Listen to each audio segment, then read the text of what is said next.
दिलीप कुमार के साथ आपने एक फिल्म की थी, जी जी, बड़ी जबरदस्त फिल्म थी वो, शक्ति। शक्ति फिल्म जो थी, वो कैसा एक्सपीरियंस रहा आपके साथ काम करने का? या आपने अमिताभ बच्चन जी का जो जवानी का गेटअप क्यों उठाया हुआ, ओल्ड गेटअप क्यों उठाया हुआ आपने? 1992 में इंडिया गया था, वहाँ आप गए थे इंडिया? शो किए, स्टेज शो किए मैंने। तो मेरे फैन है, जो आप लोगों ने मुझे प्यार दिया है ना, बैंक की दुनिया में, जरा हट के शो में।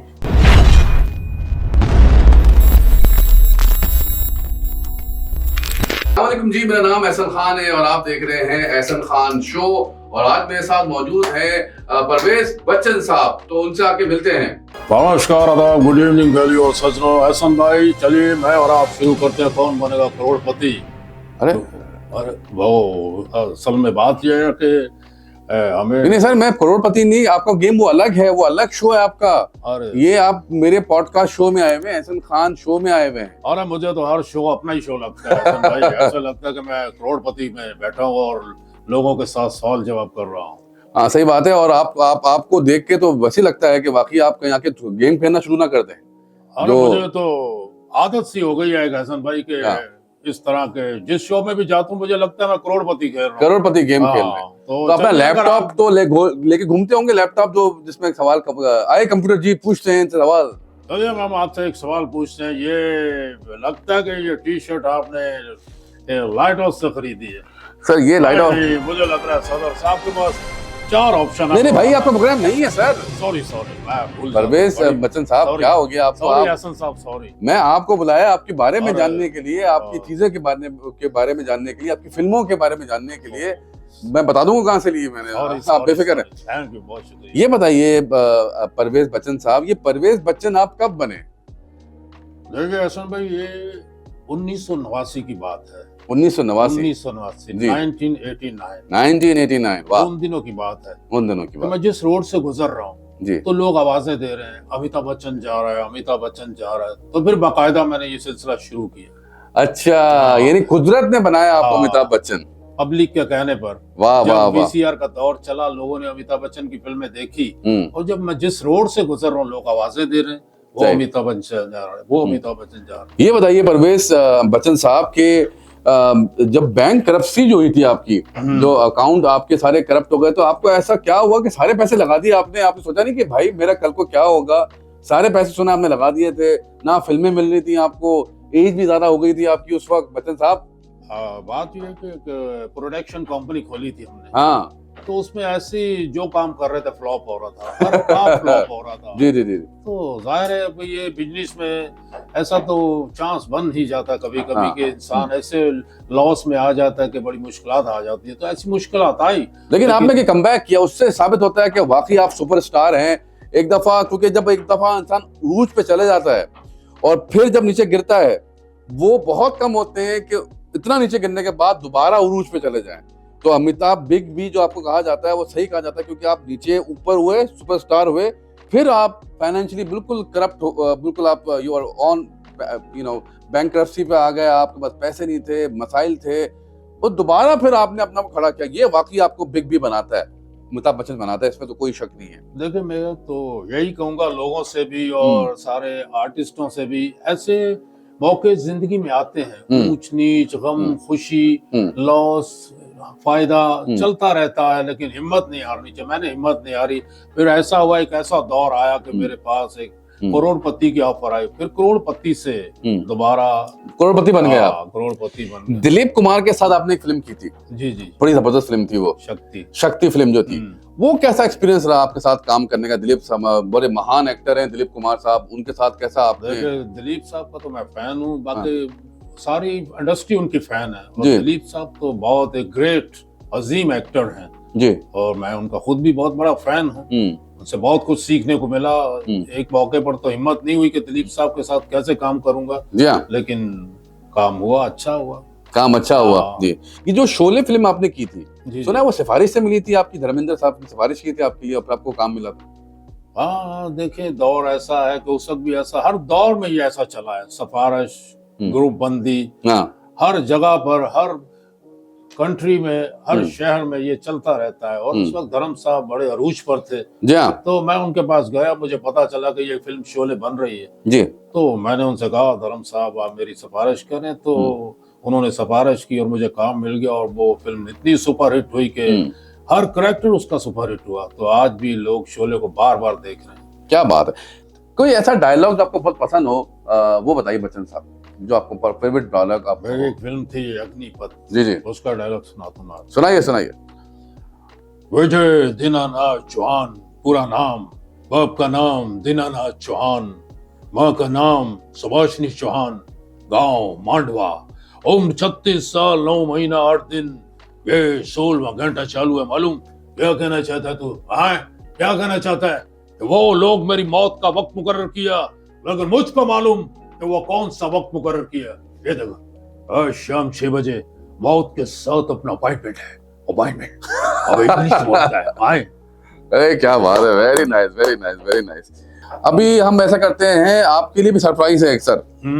बोलिए। वो अमिताभ बच्चन जी, आपके लिए भी सरप्राइज रखा हुआ है। हम बुलाते हैं अपने एक और सुपरस्टार को अपने पॉडकास्ट में, तो बुलाइए। आइए जनाब सुपरस्टार साहब, आइए। ओहो, अरे आइए आइए, कैसे आइए आप? राजमान हो जाइए। राजमान हो जाइए। बैठिए। कैसे हैं आप?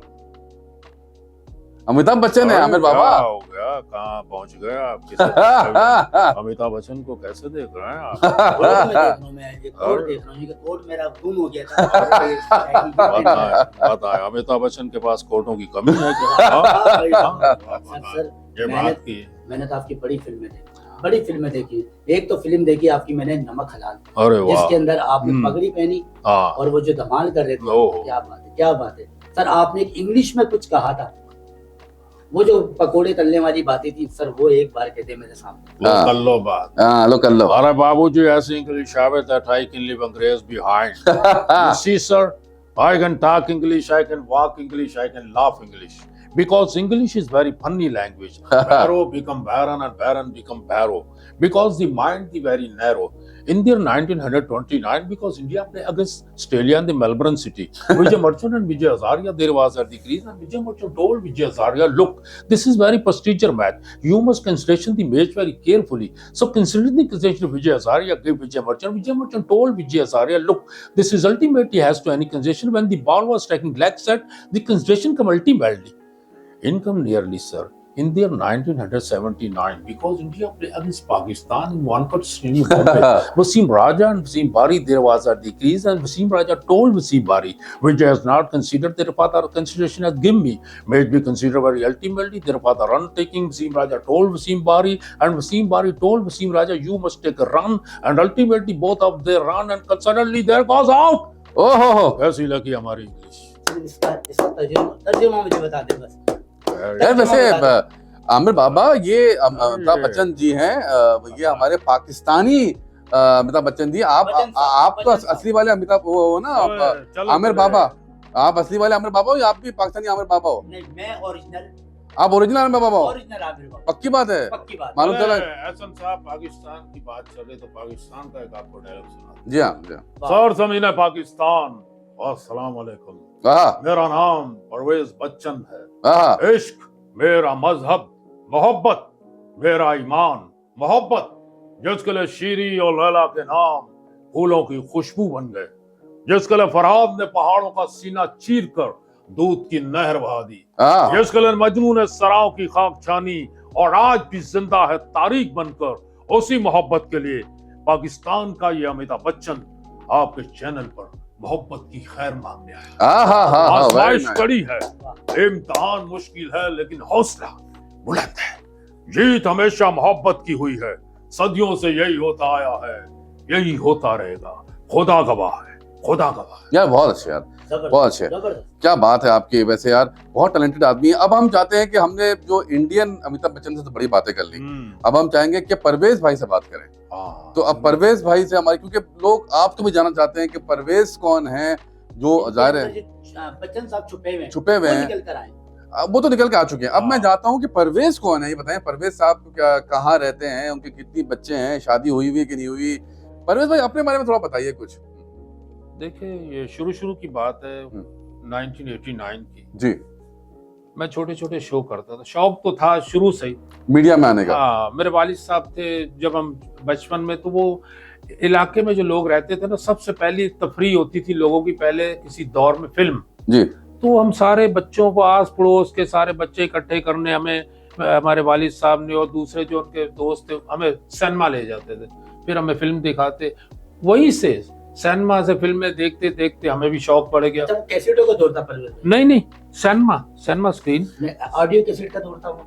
हाँ, ऑडियो ऑडियो कैसेट का कैसेट। दौर था। तो सिनेमा में फिल्म देखने जाते थे सब मोहल्ले वाले। उस वक्त सबसे बड़ी तफरीह सिनेमा थी लोग। ऐसा ही है। हाँ कुछ भी नहीं था हमारे पास। हाँ, तो वहीं से देखते देखते मुझे भी शौक है, यार मैं भी इस तरह फिल्मों में आऊँ। फिर वहीं से गली मोहल्लों में छोटे छोटे शो वगैरह करने शुरू किए, कंपेयरिंग, डांस करते करते। फिर जब 1989 में दौर आया वीसीआर का, फिर लोगों ने अमिताभ बच्चन को देखा वीसीआर के जरिए, फिर उन्होंने मुझे देखा, फिर उन्होंने देखा कि यार ये भी पाकिस्तानी अमिताभ बच्चन। तो फिर बाकायदा ये सिलसिला शुरू। काले पत्थर के डायलॉग आपने कब मारे और कहाँ मारे और किसके कहने पे मारे? काले पत्थर के डायलॉग खुद ही स्टार्ट किया हमने बाकायदा। शुरू में मैंने उसके डायलॉग शुरू किए, मैं आजाद हूँ, हाँ। तो फिर उसके बाद काला पत्थर, फिर नमक का लाल, फिर चलता रहा सिलसिला आगे फिर आगे। एक से आमिर बाबा, आपके बारे में आप बड़े दिनों से यार नजर नहीं आ रहे प्रैंक में, क्या बात है? क्योंकि आपने हमारे शो में एंट्री की है, this is the first time you entering, और इंशाल्लाह आमिर बाबा से हमारा ताल्लुक रहेगा। क्योंकि अब तक एज आमिर बाबा आप नहीं आए थे, आप मुख्तलिफ किरदारों के साथ आए थे। आज आप एज आमिर बाबा आए। तो आप बताएं अपने बारे में आमिर बाबा, थोड़ा अपना भी जिक्र करें और बताएं कि आप कहाँ गायब थे, प्रैंक में नजर नहीं आ रहे आजकल किसी। देखिए, प्रैंक मेरी पहचान रही है और माशाल्लाह, और अभी तक मेरी पहचान है अल्हम्दुलिल्लाह। और पाकिस्तान से बाहर भी लोग अभी तक बोलते हैं कि प्रैंक में नजर नहीं आ रहे, यूट्यूब पे बिल्कुल खाली है। मैं आप लोगों को बता दूं, तकरीबन मुझे 4 महीने हो चुके हैं, मैं ऑफ स्क्रीन हूँ, अभी ऑन स्क्रीन नहीं हूँ। लेकिन ये यहाँ पर देख रहे हैं एहसन खान शो, इस शो को मैं ही लीड कर रहा हूँ यहाँ पर। एहसन खान मैं इतनी ये भी बता दूं आपको, ये ऑनर है मेरे, ये होस्ट नहीं है। नहीं, इस कंपनी का ऑनर है। आप यकीन करेगा, फनकारों से प्यार करते हैं, फन की कदर करते हैं। जो भी फनकार आता है अपने से ज्यादा मोहब्बत देते, प्यार करने वाले ये एहसन खान। थैंक यू आमिर, हम यहाँ पर बैठे हैं, ठीक है ना। और इन्होंने इतना बड़ा एक फैसला दिया कि आमिर बाबा, प्रैंक की दुनिया आपने बहुत घूम ली, आज वीलॉग की दुनिया घूमो। तो आज इन्होंने मुझे एक वीलॉग का जो एक दुनिया घुमाने का एक जिम्मेदारी दी है, तो वो एहसन खान। और मैं अपने फैन से बोलूंगा, जहाँ जहाँ तक मेरी आवाज जा रही है, जहाँ तक मेरे फैन है, बाहर मुल्कों में या पाकिस्तान में या कराची, जहाँ पर भी है, जो मेरे फैन है, जो आप लोगों ने मुझे प्यार दिया है ना प्रैंक की दुनिया में, जरा हट के शो में, जो मोहब्बतें दी है मुझे, जो मेरी हिम्मत दी है, मेरा हौसला बढ़ाया, मुझे टूटने नहीं दिया, आज आपकी मोहब्बत ने मुझे यहाँ बैठा हूँ ना। तो इसी तरह आप एहसन खान को भी सपोर्ट करें। एहसन खान शो को ना, आप मैं जिस जगह पर बैठा हूँ ना, आप उस जगह से ऊपर बैठा देना, ये मैं कह रहा हूँ। क्या बात है, क्या बात है। और आमिर बाबा का जो ब्लॉग है, वो इसका डिस्क्रिप्शन में लिंक है, आप आमिर बाबा का ब्लॉग देखिए, बहुत जबरदस्त ब्लॉग कर रहे हैं और पहली दफा नजर आ रहे हैं आमिर बाबा एज ब्लॉगिंग करते हुए। और मैं खुद देखता हूँ उनके ब्लॉग्स, बड़ा एंजॉय करता हूँ, बड़ा महसूस होता हूँ इनकी चीजों से। Very nice. तो आमिर बाबा, आप ब्लॉग कर रहे हैं माशाल्लाह, और आपने मुझे दिखाया भी था। आते रहेंगे और आप लोग देखते रहेंगे, और इतना एंटरटेन करवाऊंगा ना, एक वीलॉग की दुनिया में घुमाने लेके चलिए। क्या बात है, क्या बात है, जबरदस्त। तो आप बताएं परवेज भाई, कमिंग बैक टू यू, कि थोड़ा सा बताइए अपनी लाइफ के बारे में। आप शादी कब हुई, आपके कितने बच्चे हैं माशाल्लाह? बिकॉज आपको लोग जान जाते हैं कि परवेज भाई कौन है, वो अमिताभ बच्चन के रूप में जो असल परवेज है वो कौन है, तो उनकी क्या जिंदगी है? 1998 में मेरी शादी हुई थी, एक बेटी है, एक बेटा है माशाल्लाह। वो अभी तालीम हासिल कर रहे हैं। तो मैं शो बिजनेस में के साथ वाबस्ता हूँ, शोज कर रहा हूँ, मुख्तलिफ शो कंपनीज के और दूसरे शोज कर रहा हूँ। कभी आपको दिल चाहा कि असली अमिताभ बच्चन से मिलें, कभी उनसे बात, कभी दिल चाहा, या कभी कोई, आजकल तो मीडिया का जमाना है, सोशल मीडिया जमाना है, कहीं से भी लोग मैसेज आया था, कभी कोई मैसेज इंडिया के कोई किसी अदाकार ने, किसी इंडिया के अदाकार ने कोई मैसेज कर दिया, कभी कुछ ऐसा हुआ आपकी जिंदगी? नहीं हुआ ऐसा भाई, अब तक नहीं हुआ। लेकिन मैं 1992 में इंडिया गया था। वहाँ आप गए थे इंडिया? शो किए, स्टेज शो किए मैंने। My God. हाँ, शो किए स्टेज शो पर। फिर 2011 में मुझे सहारा टीवी वालों ने बुलाया था वहाँ पर। ये बड़ी इंपॉर्टेंट बात है कि आप इंडिया जा चुके हैं, बहुत बड़ी बात है, मुझे पता नहीं था। सहारा टीवी वालों ने बुलाया था, लेकिन उस वक्त किसी नाखुशगवार वाक़े की वजह से बम्बई में हुआ जो वाक़या, मेरा वीजे के लिए पासपोर्ट भी गया हुआ था, लेकिन जा नहीं सके। तो बदकिस्मती है। अच्छा अच्छा। ये वजह हुई थी, नहीं जा सका। फिर उसके बाद दोबारा- आपका मौका हाँ, दोबारा, उसके बाद मौका, जब सैटेलाइट का चैनल है उस वक्त नहीं जा सका, जब सैटेलाइट का दौर नहीं था उस वक्त गया, उस वक्त तो और उस वक्त मुश्किल था। मैंने लातादाद शो किए थे वहाँ। अरे उस वक्त तो और मुश्किल हाँ, था। और वहां भी मैं जिस रोड से गुजरता तो लोग आवाज से पीछे भाग रहे हैं, अरे अमिताभ बच्चन जा रहे हैं। इंडिया में कैसा प्यार मिला आपको बताएं? इंडिया में कदर बहुत है, फन की बहुत कदर है, बहुत लोग प्यार पहचानते थे मिला। अमिताभ जी जा रहे हैं। हाँ, जिस रोड से मैं गुजर लोग पीछे भाग रहे हैं, अच्छा, उस वक्त का तो गेटअप अमिताभ का ऐसे ही था, ऐसे ही था। उनका जो अभी हाँ, तो अब तो ज़ाहिर है उस उन्होंने वक्त तो फ्रेंच पे। हाँ, ये आपने अमिताभ बच्चन जी का जो जवानी का गेटअप क्यों उठाया हुआ, ओल्ड गेटअप क्यों उठाया हुआ आपने? उसकी वजह ये है कि हसन भाई, मैं कैरेक्टर वो कर रहा हूँ जो जवानी के उसके यादगार कैरेक्टर, अब जो फिल्में आ रही है वो मतलब वो चीज नहीं जो अमिताभ कर चुका है। अब भी स्टेज पर डिमांड उसी की जाती है, यार वो गाना करें, वो गाना करें। अब मैं वो गेटअप करता हूँ तो वो गेटअप में अच्छा नहीं लगेगा, वो सॉन्ग हाँ, तो पुराने हैं। हाँ। हाँ, हालांकि इसीलिए- आजकल तो बड़े प्रैंक बनते हैं अमिताभ हाँ। जी के, जो फ्रेंच वेयर वाले। कपिल शर्मा शो में आ रहे हैं तो हाँ। उनके साथ प्रैंक हुआ, उन्होंने भी कर दिया था हाँ, prank। मेरा एक अपना अंदाज है एहसन भाई। अब कुछ लोग अमिताभ नहीं भी लग रहे हैं, लेकिन उनको एक वो सिलसिला मिल गया, दाढ़ी लगाकर चलो दाढ़ी लगा रहा हूँ Get up अमिताभ। करके। अब मुझे ये खुशी होती है कि मुझे बगैर इस शेप के लोग अमिताभ कहते हाँ, हैं। मुझे ये बात है। खुशी है, ऐसे बोले तो फिर अच्छा लगे। हाँ, हम वाकई यार, ये बात हाँ, मैंने नोट नहीं की, आपको हाँ। बगैर आपका किसी अच्छा, गेटअप। हाँ, अभी भी मैं जहाँ से गुजर तो कुछ लोग, अरे अमिताभ। एक दिन मैं बोल्टन मार्केट में खड़ा हुआ रोड पे, एक बंदा कार से उतरा, यार मैं समझा अमिताभ बच्चन साहब खड़े हुए हैं, तो उन्होंने मेरे साथ वही रोड पर रश लग गया, डायलॉग तस्वीरें बनानी शुरू कर दी। क्या बात है यार, कोई बिजनेसमैन थे। अच्छा परवेज भाई, हाँ। ये बताइएगा, अमिताभ बच्चन साहब को तो बहुत सारी फिल्में आई हैं, हाँ। बहुत सारे गाने, हम्म। कोई एक ऐसा गाना जो आप बोलते हैं मैं बार बार बस यही करूं, कोई एक ऐसा गाना जो तो आपको पसंदीदा हो? पसंदीदा? 2-3 गाने हैं, जैसे जहाँ तेरी ये नजर है, मेरे अंगने में, मेरे अरे अंगने। दीवानो, बहुत गाने उनके तो सारे गाने यादगार है, सारे पुरानी गाने फिल्म- उनके तो पुरानी क्या। फिल्मों के। ये बताएं अमित बाबा, आपका कौन सा फेवरेट, जो आप भी ज़ाहिर है एक सुपरस्टार है हमारे, और आपने बेपनाह प्रैंक की दुनिया के तो वाकई आप बादशाह हैं। बिल्कुल, जिसका सोशल मीडिया भी नहीं हाँ। सोशल मीडिया भी नहीं था, तो ये बताएंगे प्रैंक की दुनिया में आपकी आपने शुरुआत की थी, तो उस वक्त कोई और प्रैंक करता था, या आप पायनियर है, यानी आप शुरुआती बंदे हैं? ये नादिर आपकी बात है, नादिर जो नादिर और ये जितने भी प्रैंक स्टार हैं, चाहे वो रिजवान थे, चाहे वो अहमद है, चाहे वो आसिम भाई है, आसिम सन्नाटा भाई, ठीक है, चाहे वो मुनीब है, ठीक है ना, या वो मेहरान हाशमी, सब बात थी। अच्छा, 2009 के अंदर मैंने मेट्रो 1 टीवी पे कदम रखा। वाह 2009 पे कोई सोशल मीडिया नहीं था, ना वाह, हमारे पास मोबाइल थे, ना व्हाट्सएप था, ना गूगल था, ना फेसबुक थी, ना इंस्टाग्राम था, ना टिकटॉक थी, आहा, कुछ भी नहीं था। जा। ठीक है, 2009 के अंदर हमने जब कदम रखा जी। तो माशाल्लाह हमने आते के साथ ही इतनी लंबी छलांग लगा दी थी कि एआर वैसे एक शो चलता था छुप छुपा के, छुप वो छुपा के, चलता जी था हाँ। हनीफ राजा साहब का। अच्छा, उस वक्त वो और जरा हटके का ना मुकाबला चल रहा था उस सही, वक्त, सही। करंट मुकाबला। जी। लेकिन पब्लिक ने मुझे पसंद किया, वो यूं पसंद किया कि हनीफ राजा साहब का था तो बड़ा शो छुप छुपा के, हाँ। एक बड़े चैनल का, लेकिन वो था जरा सा नीचे हल्का। अच्छा, ठीक है, अच्छा हमारा शो कौन सा था, उसके अंदर मैंने घूंसे, लाते, मार पिटाई, जिसके साथ भी जा रहा हूँ मारपीट हो रही है। ये सच्ची होती थी बताइए ये आपको? रियल होती थी इस वक्त। अदनान जिलानी साहब, ठीक है ना, उनके साथ रियल हो रहा है, ठीक है। अब ऐसी ऐसी टीपू अदनान शाह, अदनान शाह, ठीक है ना, वो रियल हो रहा है। हसन जहांगीर साहब, उनके घर पहुंच गए वहां पर। अब वो ऐसे प्रैंक थे कि बड़े बड़े फनकारों के साथ गए और वो मारपीट करनी शुरू कर दी। लोग ये बोल रहे हैं ये कौन सा बंदा आगे कॉमेडी भी कर रहा है, पिट भी रहा है, ये कौन सी कॉमेडी लेकर आ गया। तो हर जगह जरा हटके जरा हटके जरा हटके। 2013 के अंदर फिर नादिर अली आए। नादिर अली आपके बहुत बाद के बाद गए? 13 में 4 साल बाद आए। 4 जूनियर है नादिर अली आपका? जूनियर थे, ठीक है ना, 4 साल बाद आए। तो मेरे ख्याल से अभी तक मुझे याद है, तो नादिर जब आए थे उन्होंने मुझे कहा था परवेज सिद्दीकी, शकील सिद्दीकी जो कॉमेडियन हमारे, उनके छोटे भाई ने हमारे पास भेजा। अच्छा, परवेज सिद्दीकी जिनसे आपने मेरी मुलाकात भी कराई है? बिल्कुल बिल्कुल, परवेज सिद्दीकी जो है हाँ, कॉमेडियन, शकील सिद्दीकी के भाई, हाँ। उन्होंने नादिर को भेजा था कि मेट्रो 1 टीवी जाओ, नदीम उस्मानी मेरे डायरेक्टर हैं, ठीक है, उनसे मिलो, उनका एक शो आता है जरा हटके, वो हाँ। तुम्हें चांस दे देंगे। तो वाह, वाह। पहला नादिर का जो फर्स्ट जो डे था वो ये था। अच्छा अच्छा अच्छा अच्छा अच्छा अच्छा। तो नादिर से दोस्ती वोस्ती है आपकी अभी तक, या फिर? बिल्कुल, देखिए दोस्ती तो रहती ही है, बिल्कुल ये नहीं है। अच्छा, लोगों ने ये बोला कि हम दोनों में कोई लड़ाई झगड़ा कुछ भी नहीं है, ना आज तक हमारी कोई ऐसी बात ही हुई है।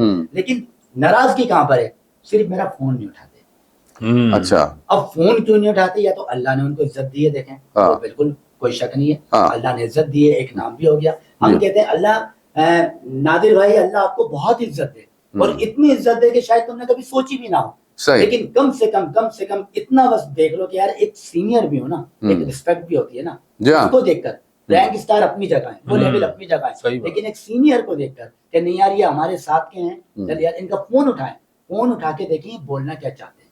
सही। कोई बदतमीजी तो करना नहीं चाहते है, दिलादारी तो नहीं करना चाहते, पता नहीं शायद फोन कर रहे हैं कुछ काम तो होगा, कोई बात तो करनी होगी किसी हवाले से, सिर्फ फोन उठा के तसल्ली। नहीं Nadir, you should pick up his phone भाई, बिल्कुल फोन उठाओ।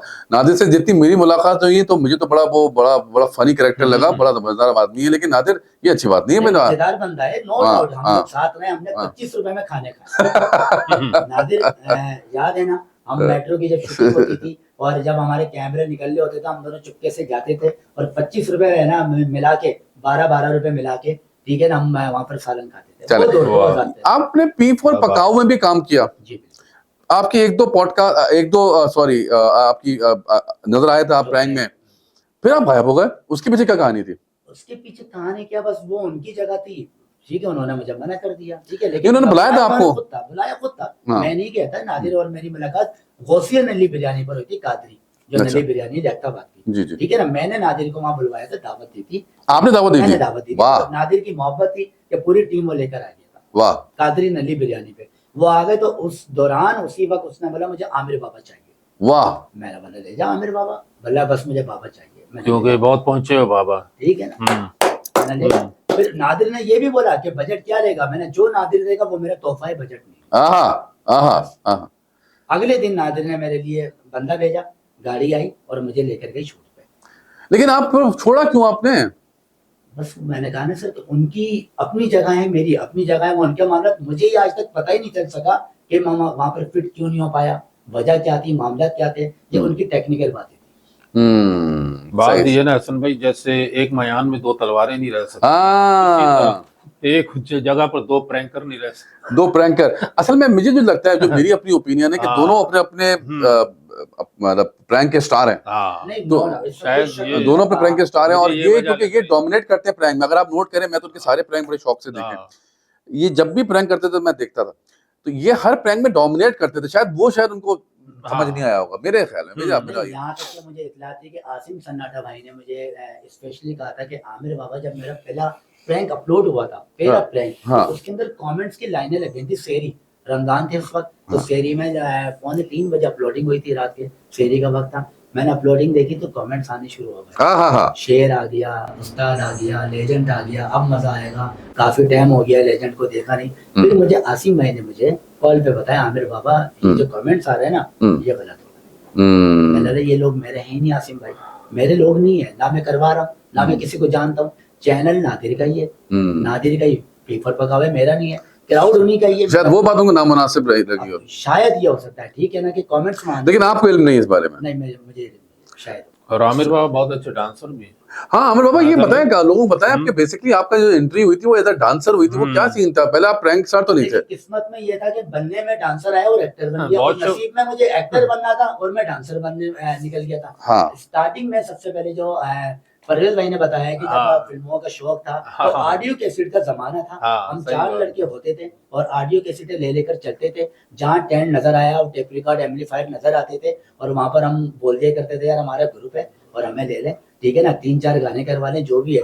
पूरी रात डांस करवाते थे, रात के 12 बजे शो स्टार्ट होता, 3 बजे पैकअप होता था, 200 रुपए मिलते थे मुझे। अब 200 रुपए में हम 4 बंदे होते थे, 50-50 रुपए में 4 बंदे बांट लिया करते थे। उसके बाद 10 रुपए की चाय पी लिया करते थे, ठीक है ना। और बस में अल्लाह वाली नई कराची जाते थे शो करने, तो अल्लाह वाले से W11 का रात के 4 बजे इंतजार करते थे कि कब चलेगी। हम ठंड में खड़े में, शो खत्म हो गया।